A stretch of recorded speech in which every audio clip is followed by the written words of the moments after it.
Break के बाद एक बार फिर से आप सभी का स्वागत है हेल्थ फर्स्ट में। दर्शकों, आज हम किडनी फेलियर पर चर्चा कर रहे हैं।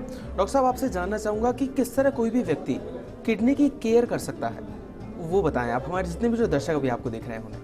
किडनी केयर के लिए ज़रूरी है कि आप प्रॉपर डाइट लें और समय से अपना खाना खाएं और हाइड्रेशन स्टेटस अच्छा रखें, लिक्विड इनटेक प्रॉपर लें, क्योंकि अपना एनवायरनमेंट बहुत ही हॉट एंड ह्यूमिड एनवायरनमेंट होता है। और कोई भी मेडिसिन प्रिस्क्राइब लेने से पहले अपने कंसल्टेंट की राय लें, फिजिशियन की राय लें। अपनी मर्जी से कोई भी पेन किलर, कोई भी एंटीबायोटिक नहीं खाएं और प्रॉपर व्यायाम करते रहें और बैलेंस डाइट लें। जी डॉक्टर साहब, अभी के लिए एक दर्शक हमारे साथ जुड़े हैं, युगेंद्र जी हैं भरतपुर से। युगेंद्र जी, आपका बहुत बहुत स्वागत है। अपना सवाल पूछिए।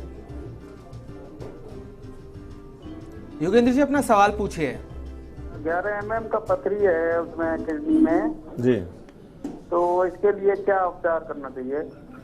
अभी आपको कोई तकलीफ है? हाँ, 11 mm का पथरी डायग्नोज हुआ है उसमें। किडनी के अंदर है, वो नीचे आ गया है? नीचे है, यूरेटर के अंदर है? यूरेटर के और उसके बीच में है, थोड़ा 2 सेंटीमीटर ऊपर है उसमें यूरेटर के।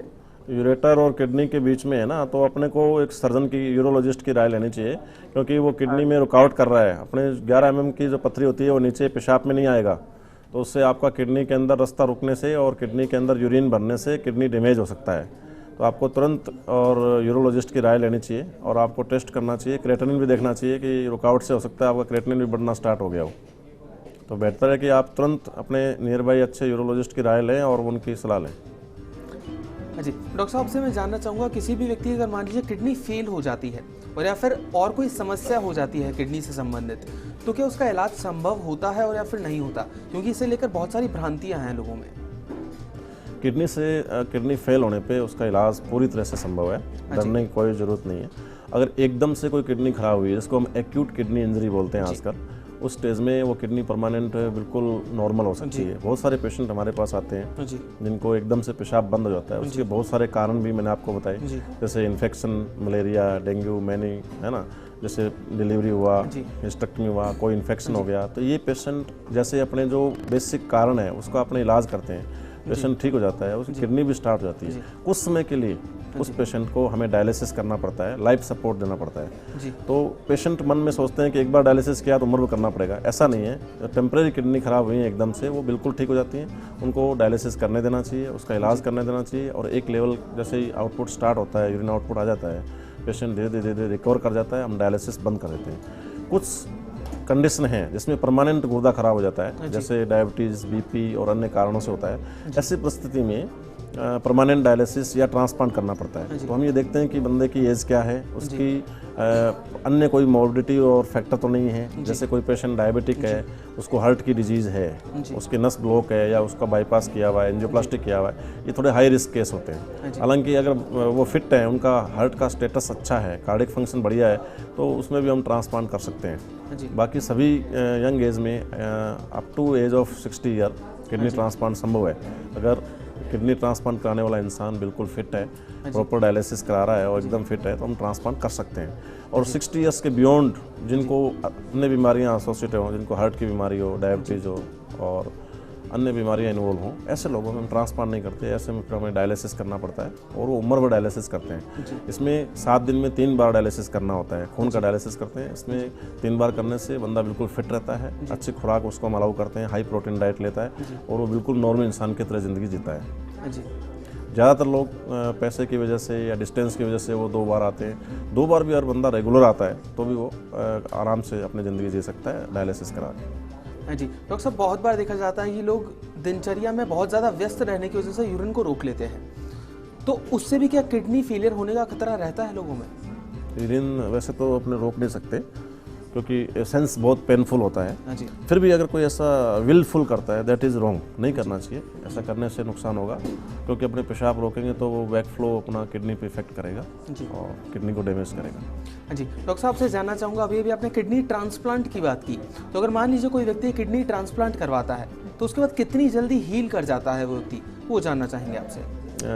किडनी ट्रांसप्लांट वैसे तो ट्रांसप्लांट करते ही बंदा फिट हो जाता है। हाँ जी। हम उसका खाना पीना स्टार्ट कर देते हैं और नेक्स्ट डे से जी। लिक्विड डाइट, फिर सेमी सॉलिड डाइट, फिर सॉलिड डाइट पे स्टार्ट हो जाता है जी। और 8 या 9 दिन के बाद में हम उसको नॉर्मल किडनी फंक्शन के साथ डिस्चार्ज करते हैं। हाँ जी। और वो नॉर्मल अपना रूटीन काम कर सकता है। उसको कुछ मेडिसिन होती हैं जो ट्रांसप्लांट किडनी के लिए ज़रूरी होती हैं, वो उनको लाइफ टाइम खाना होता है। वो हमें इनको किडनी ट्रांसप्लांट फिजिशियन की गाइडेंस में रहना पड़ता है, नेफ्रोलॉजिस्ट की गाइडेंस में रहना पड़ता है और ऐसी कोई दिक्कत नहीं आती। और 3 महीने के कंप्लीट करने के बाद में ये लोग भारी काम भी कर सकते हैं, तो कोई प्रॉब्लम नहीं है। जी डॉक्टर साहब, अक्सर ऐसा भी कहा जाता है कि ज़्यादा अगर व्यक्ति तला भुना खाता है, बाहर का खाना खाता है, तो भी किडनी की समस्या देखी जाती है, तो क्या वाकई में ऐसा भी है? ऐसा वही फास्ट फूड है, दैट इज़ नहीं करना चाहिए। बेसिकली अपने होम मेड फूड ही काम में लेना चाहिए, जो अपना घर में हम बनाते हैं, ताज़ा फ्रेश खाना खाना चाहिए और हाइड्रेशन स्टेटस अच्छा रखना चाहिए। बाहर जब स्ट्रेसफुल लाइफ है आपकी और फास्ट फूड ले रहे हो, प्रॉपर टाइम से आप खाना नहीं खा रहे हो, आप जो खाना खा रहे हो उसमें बहुत ज़्यादा सॉल्ट होते हैं, एक्स्ट्रा ऑयल होते हैं, तो वो अपने शरीर को नुकसान करेंगे। ओबेसिटी बढ़ेगी, ओबेसिटी बढ़ने से आपका हाइपरटेंशन होगा, डायबिटीज़ होगी, तो वो अल्टीमेट आपको फिर किडनी का डैमेज आएगा। तो बेहतर है कि आप अपना डाइट प्रॉपर लें और घर से बना हुआ और ताज़ा खाना खाएं। हाँ जी डॉक्टर साहब, बहुत बार जैसे आपने बताया कि किडनी ट्रांसप्लांट की भी नौबत आ जाती है अगर हम ध्यान नहीं देते हैं। तो अगर मान लीजिए किसी व्यक्ति को किडनी से संबंधित कोई परेशानी हुई, वो ठीक हो गई, उसके बाद दोबारा परेशानी ना हो, उसके लिए क्या क्या ध्यान रखना चाहिए, वो जानना चाहेंगे। उसके लिए ज़रूरी है कि आपका जैसे बीपी है, डायबिटीज़ है, एकदम से किडनी ख़राब हुई, लूज मोशन हुआ, फीवर हुआ, इन्फेक्शन हुआ, वो रिकवर हो गया, तो आपको ज़रूरी है कि आप उस चीज़ को अवॉइड करें, इन्फेक्शन को अवॉइड करें, आप अपने साफ़ सफाई रखें, खाने पीने का परहेज़ रखें जी। आप अच्छी मात्रा में अपना लिक्विड लेते रहें और हाइड्रेशन स्टेटस अच्छा रखें, खाना अपना साफ़ सुथरा होना चाहिए और हर कोई मेडिसिन आपको नहीं लेना चाहिए अपनी मर्ज़ी से, और किसी भी काउंटर से डायरेक्ट मेडिसिन नहीं लेनी चाहिए, पेन किलर स्पेशली, और एंटीबायोटिक जैसे अपने देखते हैं बुखार होता है, खांसी जुकाम में हम एंटीबायोटिक ले लेते हैं, तो ये सब चीज़ें अपने को अवॉइड करनी होगी। व्यायाम करना चाहिए, आधा घंटा एटलीस्ट डेली सभी को व्यायाम करना चाहिए और प्रॉपर डाइट और हाइड्रेशन स्टेटस अच्छा रखना चाहिए। जी डॉक्टर साहब, अंत में जानना चाहेंगे आपसे, हमने पूरे शो में आज किडनी फेलियर पर चर्चा की, तो आपसे जानना चाहेंगे किडनी फेलियर की समस्या ना हो किसी व्यक्ति को और ना ही किडनी में कोई बीमारी हो, उसके लिए व्यक्ति को खास तौर पर किन मुख्य बातों का ध्यान रखना चाहिए, वो बताएं हमारे सारे दर्शकों को। इसके लिए वही ज़रूरी है, जैसे डायबिटिक पेशेंट है तो अपना शुगर अच्छा कंट्रोल रखना होगा और उसको स्ट्रिक्ट कंट्रोल रखेंगे तो किडनी खराबी अपने अवॉइड कर सकते हैं। दूसरा, आपको प्रॉपर टेस्टिंग करना भी ज़रूरी है, क्योंकि प्रोटीन का जो लीक होता है मिस कर जाते हैं, तो वो अपने को ध्यान रखना पड़ेगा, नेफ्रोलॉजिस्ट की राय लेनी पड़ेगी। इसी तरह से ब्लड प्रेशर है, आपको proper blood pressure normal range में कंट्रोल करके रखना होगा। आपकी जो हैबिट्स हैं डाइटरी वो मेंटेन रखनी होगी। आपको प्रॉपर व्यायाम और ये सब ज़रूरी है आपके लिए। ओवर द काउंटर मेडिसिन नहीं लेना है, और वही सब एक नीड होती है। तो दोस्तों, आशा करते हैं कि हमारे शो आपको बहुत पसंद आया होगा। डॉक्टर साहब का बहुत बहुत शुक्रिया हमारे शो में आने के लिए और हमारे सारे दर्शकों को महत्वपूर्ण जानकारी देने के लिए। धन्यवाद। तो अगर आप भी जानना चाहते हैं अपनी बीमारी से संबंधित कोई भी जवाब, तो आप भी हमें कॉल कर सकते हैं, आप हमें ईमेल भी कर सकते हैं। हमारा ईमेल आईडी है healthfirst@firstindianews.com। दर्शकों, फिर मिलेंगे किसी नई बीमारी के इलाज के साथ। एक बार फिर से होगी आप सभी से मुलाकात। तब तक के लिए दीजिए इजाजत। नमस्कार।